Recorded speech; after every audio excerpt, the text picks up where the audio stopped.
Hi hello నమస్తే, నేను మీ రెడ్డి ప్రసాద్ బెహ్రెయిన్లో ఉన్న మిత్రులకు, జనసేన అభిమానులకు, జనసేన వీర మహిళలకు 12వ ఆవిర్భావ దినోత్సవ శుభాకాంక్షలు. సో ఈ 12 సంవత్సరాల్లో జనసేన పవన్ కళ్యాణ్ గారు ఎన్నో అవమానాలు పడ్డారు, బూతులు తిన్నారు, ఫ్యామిలీని ఇది చేశారు, ప్రెస్టేజన్లు చేశారు.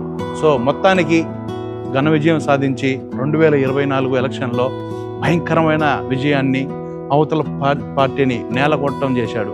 ఇది జనసేన సత్తా. పవన్ కళ్యాణ్ గారి మాట ఆ ఫ్యాన్స్ ఫాలో అయ్యి కూటమితో కలిపి 151 సీట్ల నుంచి 11 సీట్లకు పడేసిన ఆ సత్తా ఉన్నవాడు పవన్ కళ్యాణ్. ఎన్నో కోట్లు, వేల కోట్లు ఉన్నా కూడా సరే మనీతో రాజకీయం కాదు అని చూపించిన పవన్ కళ్యాణ్ గారు అవతల వ్యక్తికి అంత కోట్లు వ్యక్తి పంచడంలో ఉన్నా కూడా సరే ఇతను జీరో బడ్జెట్తో మొదలుపెట్టి రాజకీయం డబ్బుతోనే ముడిపడదు అని చెప్పి సత్తా జాపిన ఏకైక మగాడు మనగాడు పవన్ కళ్యాణ్ గారు. వాళ్ళ హయాంలో, వాళ్ళ రాజకీయంలో ఉన్న టైంలో నీ పార్టీని అధాపాతంలోకి తుక్కుతాను, గుర్తుపెట్టుకో, నా పేరు పవన్ కళ్యాణే కదని ఛాలెంజ్ చేసి చెప్పి వాళ్ళ హయాంలోనే బల్లగుద్దు చెప్పి బడగొట్టిన, అధాపాతాలను తొక్కిన మనగాడు మగాడు ఏకైక మన పవన్ కళ్యాణ్ గారు.